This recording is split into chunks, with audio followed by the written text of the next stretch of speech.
Revés a la Ciudad de México.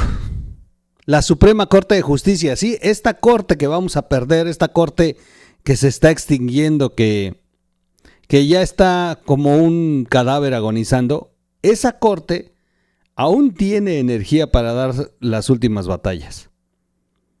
Y ayer fueron contrastantes. Primero porque Ricardo Salinas Pliego perdió. Y como quiera, pues ya se lo jodieron con 2,000 millones de pesos, que lo ha de tener enchiladísimo. Y que, bueno, la Corte determinó que sí, pero sabemos que la Corte estaba dividida y quienes traían estos proyectos, pues son los ministros chairos, ¿no?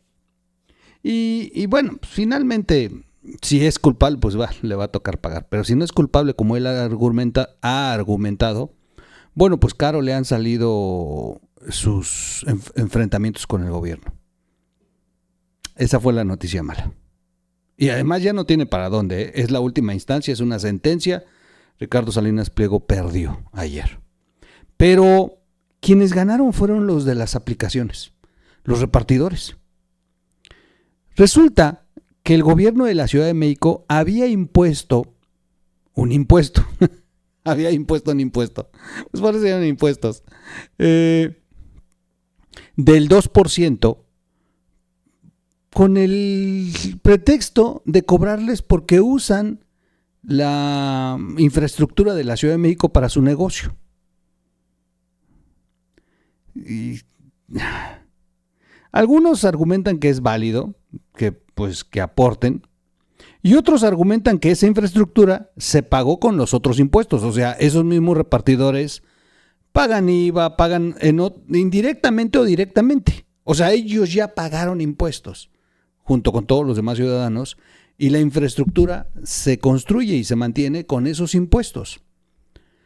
Así que si la Ciudad de México de pronto dice, oigan, ustedes reparten comida, utilizan las calles, los semáforos, las banquetas, bueno, están ocupando la infraestructura de la Ciudad de México y por eso les vamos a cobrar un 2%.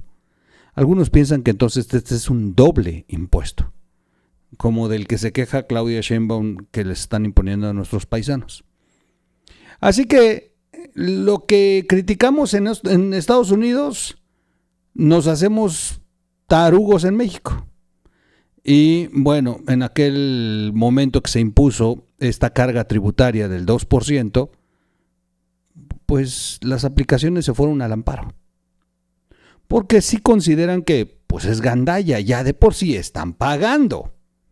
Y es que aparte, déjeme decirle algo, los repartidores de comida ya pagan impuestos.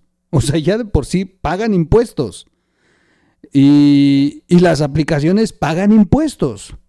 Y todavía la Ciudad de México dice, oigan, y el 2% para nosotros por usar calles. Entonces la Corte estuvo revisando esto y ayer emitió una sentencia y no le fue bien a la Ciudad de México.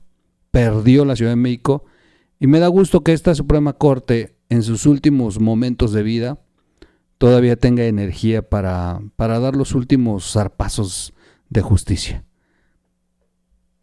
Además también ya sentencia. Así que joda para la Ciudad de México, punto para la Suprema Corte de Justicia, beneficiados los repartidores, quienes ahorita están en otra bronca por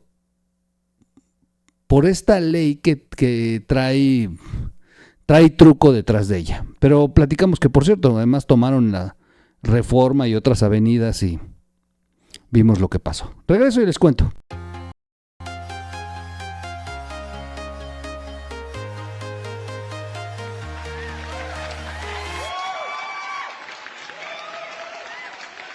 ¿Cómo están, amigos? Excelente viernes, ya último día de semana. Ya nos vamos de fin de semana.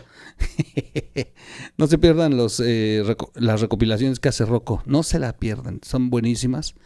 Si usted no pudo ver algún programa en la semana, hacemos recopilaciones y se ponen buenas. Pero bueno, vamos al tema.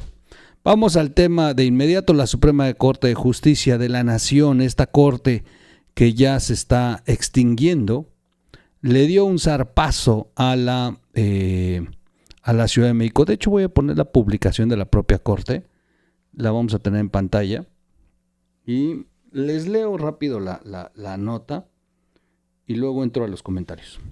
Revés al gobierno de la Ciudad de México. La Suprema Corte de Justicia de la Nación impide un cobro de impuesto a las apps de reparto. Se cobraba el 2% de las ganancias de las apps por concepto de aprovechamiento de la infraestructura de la capital. Insisto, o sea, no es una idea mala cuando piensas en que, oye, pues si tú haces negocio y ocupas la ciudad, pues debes de ayudarnos, ¿no? Debes de ayudarnos a conseguir dinero para pavimentar, mantener alumbrado público, semáforos, etc. El problema es que ya de por sí ya les cobran impuestos y los impuestos que les cobran son para eso. Entonces, ¿cómo demonios te pueden cobrar doble? Eso es lo que la Corte definió y me dio mucho gusto. De hecho, en su publicación de la Suprema Corte de Justicia, en el amparo de revisión 392-2023, la Corte resolvió hoy amparar a una plataforma digital de reparto contra el cobro del 2% establecido en el Código Fiscal de la Ciudad de México por utilizar la infraestructura pública. Y ahí se desarrolló un proyecto bastante interesante. Luego de esta disputa legal entre el gobierno de la Ciudad de México y una empresa de reparto por aplicación, la justicia dictó sentencia. La Suprema Corte de Justicia de la Nación declaró inconstitucional un cobro del 2% por el concepto de aprovechamiento de la infraestructura de la Ciudad de México a plataformas digitales de reparto de comida y otros productos, que además esto lo interpuso una aplicación, pero va a ser la ley general y esto va a aplicar para todos. Un juzgado le concedió a la empresa un amparo contra dicha medida, lo cual se aplica desde el año de 2021. Pero el gobierno de la Ciudad de México lo impugnó esa decisión y argumentó que se trataba de un aprovechamiento por uso de calles y vialidades, por lo que el caso llegó a la Corte. La segunda sala rechazó el amparo al gobierno local, al gobierno de Clara Brugada, y validó la sentencia al concluir que el cobro sí es un impuesto. Además, determinó que el Congreso Local de la Ciudad de México no tiene facultades para legislar sobre comercio electrónico ni imponer este tipo de contribuciones. Dice la Corte en su publicación, ¿las apps de reparto deben pagar al gobierno local por usar infraestructura pública? La Corte hoy determinó algo importante al respecto. Y ya de ahí se suelta todo el tuit de la Suprema Corte, que es lo que les estamos resumiendo. De hecho, voy a leerles el tuit de la Corte, que es bastante interesante. Dice, una empresa que ofrece servicios de entrega por app como comida, víveres o paquetes, se amparó contra un cobro del 2% en el gobierno de la Ciudad de México, que fijó en el artículo 307 ter del Código Fiscal Local de la Ciudad de México, pues. Un juzgado le concedió el amparo para el gobierno, un juzgado le concedió el amparo, pero el gobierno de la Ciudad de México impugnó la decisión y argumentó que se trataba de un aprovechamiento. La segunda sala negó el amparo al gobierno local y validó la sentencia al concluir que el cobro sí es un impuesto. Además, determinó que el Congreso Local de la Ciudad de México, bueno, ya se los había leído, bueno, era la transcripción. La decisión protege el principio de legalidad y evita que los gobiernos locales impongan cobros fuera de lo que les permite la Constitución.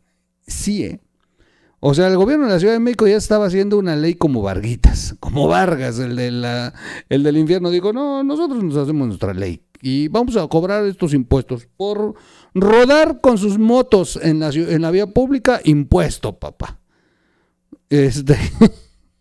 Insisto, cuando todos estos que están rodando con sus motos, directa o indirectamente ya están pagando impuestos y estos impuestos se ocupan para la infraestructura. En fin, así que es un muy buen antecedente y viene a caer en un momento bastante difícil para los repartidores. Resulta que de pronto el gobierno federal los quiso chamaquear y les dijo, oigan, a partir de hoy ustedes deben de ser reconocidos como empleados y les deben de dar seguro social, prestaciones, su casita de Infonavit, para que no la anden invadiendo y se las tengamos que regalar. No, hagan sus aportaciones y compren su casa, poquito a poquito. y bueno, sonaba bien, ¿no? Iban a tener IMSS, iban a tener Infonavit, iban a tener derechos laborales, porque finalmente trabajan para esta empresa. Y la gran mayoría dijo, oye, pues está toda madre, ¿no? Ya ven que el seguro social está como Dinamarca, entonces sí conviene. El problema es que ya va a entrar en vigor esta ley y ya cuando ya te pones a analizar y a leer las letras chiquitas de la ley te das cuenta de muchas cosas. Lo primero es que lo que está haciendo el gobierno no es dándole seguro, porque para empezar no hay ni medicinas en el seguro, ni tampoco les está dando una garantía de tener una casa de Infonavit, porque si se las invaden, pues ya saben lo que va a pasar, se las van a dejar a los que invaden la casa, entonces no tienes ni garantía de que te curen, ni garantía de que te den tu casa de Infonavit. Qué jodidos están.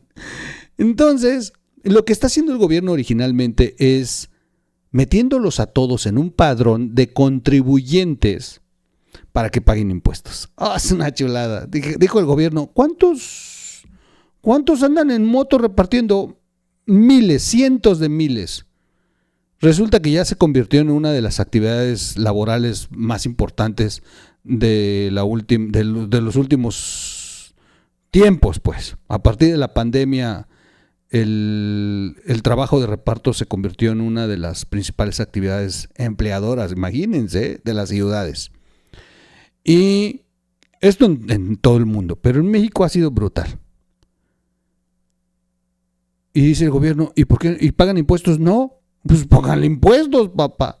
¿Y cómo le hacemos? Pues díganles que les vamos a dar seguro, que se van a convertir en empleados, que las empresas estén obligadas a tenerlos como empleados para que tengan ellos inclusive una vejez asegurada con su pensión. Sonaba, insisto, a lo mejor a justicia social, ¿no? Ah, mira qué buena onda. Pero la realidad y el trasfondo es que les quieren cobrar impuestos. Esa es la razón. Y entonces cuando estos socios de las aplicaciones de reparto, estos repartidores ya se asesoran, pues les dicen, oye, ¿te va a ir mal? ¿Por qué? Porque el gobierno te está estableciendo como si tuvieras una jornada, como si tú trabajaras aquí por jornada y estás obligado a pagar una cantidad determinada de impuestos, tomando en cuenta que tienes, hagan de cuenta, 8 horas laborales. Les estoy más o menos comparando lo que dice la ley. Los obligan, o sea, los meten en una tasa en donde el gobierno presume que trabajan diario tanta jornada y que generan tanto dinero. Y basado en ese dinero que ya calculó el gobierno, se frota las manos, esto es lo que vas a pagar de impuesto. El problema es que no todos los repartidores trabajan las mismas horas ni ganan lo mismo. De hecho, muchos repartidores estudian o tienen otros trabajos y completan saliéndose a hacer unos cuantos viajecitos. Hagan de cuenta, la plataforma o el SAT determina que un repartidor hace 15 viajes al día y que por esa cantidad debe de pagar tanto. No por viaje, o sea, ellos ya determinaron. Un repartidor gana tanto porque sale y hace tantos viajes en el día y paga tanto. O sea, ya la pusieron. Y el problema es que no todos los repartidores salen y hacen esos viajes. Algunos hacen 3 viajes, algunos hacen 4, porque lo único que quieren es completar. Algunos no trabajan en 4 días y nada más trabajan viernes, sábado y domingo. Haga de cuenta. Y entonces ya no les conviene porque van a terminar trabajando para el gobierno, para variar. Así que tomaron las calles y están manifestándose para que la ley sea revisada. Y bueno, tomaron la Avenida Reforma, tomaron estas arterias tan importantes, pero fíjense la diferencia. Si los maestros toman Reforma, a los maestros no los tocan ni con el pétalo de una rosa y les permiten que los maestros hagan y lo que no. Y en cambio, a estos repartidores que lo único que hacen es sacarlo del día, les mandaron a la policía. Les mandaron a los granaderos para quitarlos a madrazos. De verdad, este es el gobierno de la esperanza. El gobierno de primero los pobres, decían, primero los pobres, pero al bote, cabrón. Si te atreves a tomarle una avenida a la señora presidenta o a la jefa de gobierno. Es de verdad impresionante. Los que se llenan la boca. Y a ver, quiero ver qué dicen los aplaudidores. Los que defienden a Claudia, los que escriben que nosotros los conservadores, esas mamadas que ponen, perdón que lo diga así, pero ahí están. Ahí está la gente que con esfuerzo consigue un extra para medio mantenerse en una ciudad que además se ha vuelto carísima y lo que reciben son toletazos. En lugar de que de verdad se pongan las pilas, dejen de estar de hambrientos viendo qué más impuestos le sacan a la gente. ¿Qué no decía López Obrador? Nosotros no vamos a poner impuestos, no vamos a generar un impuesto nuevo. Vean, tomada una avenida porque viene un impuesto nuevo. Vean, la Corte les acaba de tirar el 2% por aprovechamiento. ¿No que no hay impuestos nuevos? En fin. Mi hermano, mi amigo Luis Cárdenas, tiene una columna que hizo ahorita que fue la protesta de los repartidores y tiene puntos muy, muy, muy atinados. Voy a fusilarme su columna. Por cierto, ya tiene su canal, está haciendo podcast, se volvió youtuber, aparte de estar en el espacio radiofónico de MBS Noticias en la mañana. Está teniendo sus redes. Yo se los recomiendo mucho. Mucho, mucho, mucho. Aparte de su columna en el Universal. Vamos a escuchar a Luis. Creo que nunca me he fusilado a Luis. Por primera vez voy a fusilarme un video de Luis a propósito de la rebelión de los Uber Eats. Madre, se viene una bronca tamaño caguama. Fíjense nada más cómo está en estos momentos el Paseo de la Reforma, una de las avenidas más importantes de la ciudad y del país, pues está bloqueada por los repartidores de comida particularmente, pero también de mensajería en general. Los famosos Uber Eats, como prácticamente todo mundo pues conoce y utiliza. ¿Qué fue lo que pasó? Papá Gobierno, al inicio de la administración de Sheinbaum, tuvo la genial y maravillosa idea de cambiar el modelo de negocio de estas personas. Y sí, se escucha muy bonito que todos sean de manera obligatoria empleados y que tengan ciertas prestaciones. Pero eso implica que ellos mismos van a tener que hacer aportaciones. Eso implica que les va a costar muchísimo dinero de lo que ellos ganan por lo regular y también que les cambie el modelo por completo. Mire, por ejemplo, el hecho de que hay gente que trabaja solamente 3, 4 veces a la semana, no las 6 veces que ahora las plataformas estarían obligadas. Y hay gente que trabaja más de 8 horas y hay gente que trabaja menos de 8 horas. Es un modelo de negocio distinto. Esto, por cierto, ya sucedió en algún lado, en España, con la famosa ley Rider. ¿Y sabe qué ocurrió allá? Valió madre. Se fueron a la calle un chingo de trabajadores y al final hubo consecuencias desastrosas para la de por sí compleja economía española. Entonces, bueno, pues aquí estamos empezando a ver la puntita del iceberg. Se viene una bronconononona porque la ley va a entrar en vigor en un par de días más y pues resulta ser que ya se dieron cuenta de que mucha gente podría quedarse en la calle y que no va a poder trabajar como estaban acostumbrados a trabajar. Enhorabuena. Y por cierto, dentro de todo esto el gobierno quiere quedarse con las cuotas patronales y ya entraron los sindicatos también a gandallar. Se va a poner bueno. Ya de por sí los extorsionan, ya de por sí los sindicatos como KTM y todas estas organizaciones ya los pasan a la rasuradora, ya de por sí el crimen los atrapa, los asaltan, como para que el gobierno sea el otro cartel que los va a estar extorsionando con impuestos. Oigan, ¿se fijaron el estilo de Luis Cárdenas? Me encanta porque en la radio es muy serio, ¿no? Muy, muy, muy propio. Pero ya en sus redes se suelta con todo en el lenguaje coloquial. Pues, redes sociales. Me da mucho gusto de Luis porque sí, un día dijo refiriéndose a mí, me mandó un mensaje. No, hizo un mensaje para cuando creo que cumplimos 100,000 seguidores, me acuerdo. Y Luis hizo un mensaje donde dijo, ¿cómo demonios le hacen para tener tantos seguidores un canal de YouTube cuando ellos tienen toda la infraestructura? Y me acuerdo que ya traía el gusanito Luis y después platicamos y yo le decía, pues anímate con tus redes, y de pronto se animó con sus redes y lo está haciendo muy bien Luis. Muy, muy bien, como lo están haciendo muchos periodistas que terminan haciendo esta comunicación alternativa en las redes sociales, que es lo de hoy. Bien por Luis, gracias Luis por permitirme. No es cierto, ni siquiera sabe que me fusilé su video. Mañana le aviso, oye, me fusilé un video tuyo, cabrón. En fin, bueno, pues vamos a rogar porque las cosas salgan bien, que salgan a favor, que ojalá y escuchen estas demandas de los usuarios de las plataformas. Tengo mis dudas, son muy necios. Ellos tienen la verdad absoluta y se imponen, aunque las cosas estén mal hechas. Pero por lo pronto, qué bueno que la Suprema Corte de Justicia gana una en favor de ellos.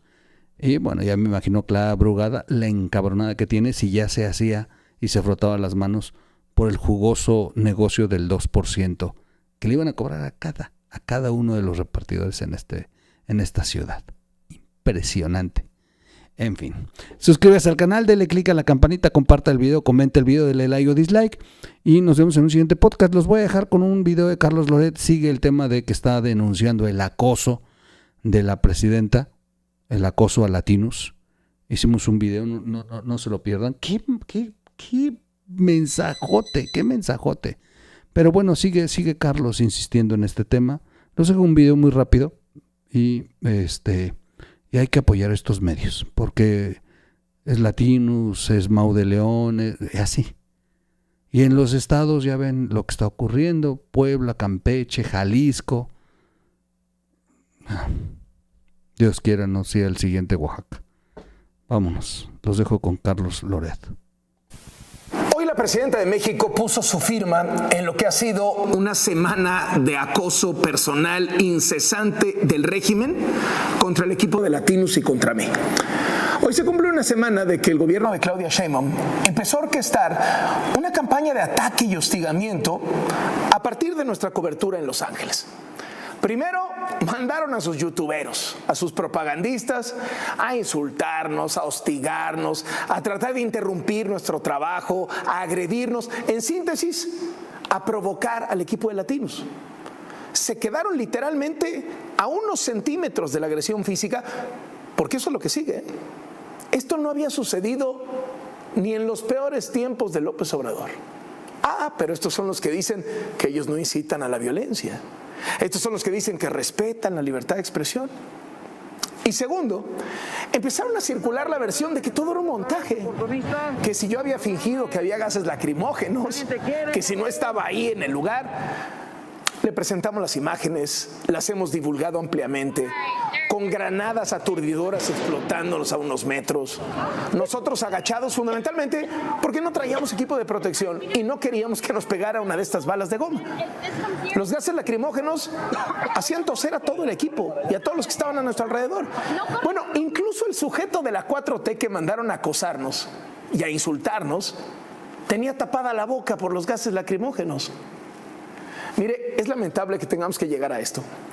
La presidenta aplaudiendo las cosas que inventan, aplaudiendo cómo nos insultan.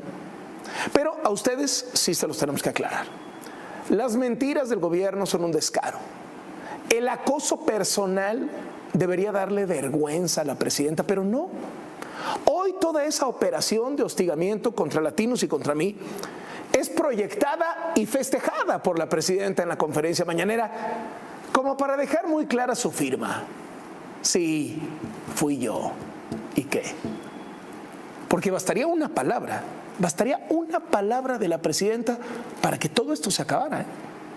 Pero no, lo que tenemos es una presidenta que se siente reina, una monarca que se muestra complacida porque los bufones de su corte atacaron y acosaron a uno de los poquísimos medios de comunicación que todavía critican al régimen y exhiben sus escándalos.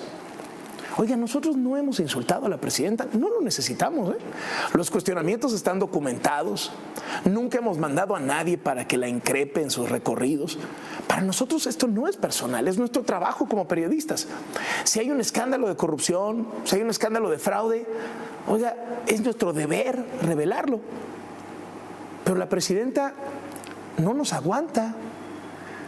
Y eso que la presidenta lo tiene todo, el poder ejecutivo, el Congreso, el poder judicial, la fiscalía, la UIF, el SAT, el Ejército, la Guardia Nacional, el INE, casi todas las gubernaturas, 9 billones de presupuesto, la inmensa mayoría de los medios de comunicación.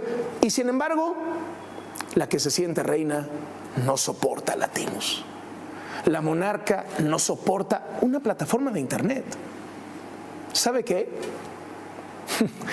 Es un orgullo ser tan incómodos a un régimen al que todo el mundo democrático, sí, todo el mundo democrático considera que está caminando rumbo al autoritarismo y a la dictadura. A pesar de sus acosos, nosotros vamos a seguir ejerciendo la libertad de expresión al costo que sea. Si ya aguantamos 6 años al jefe. Hoy le preguntaron a la presidenta sobre 2 escándalos de censura de 2 gobernadores de Morena, el de Puebla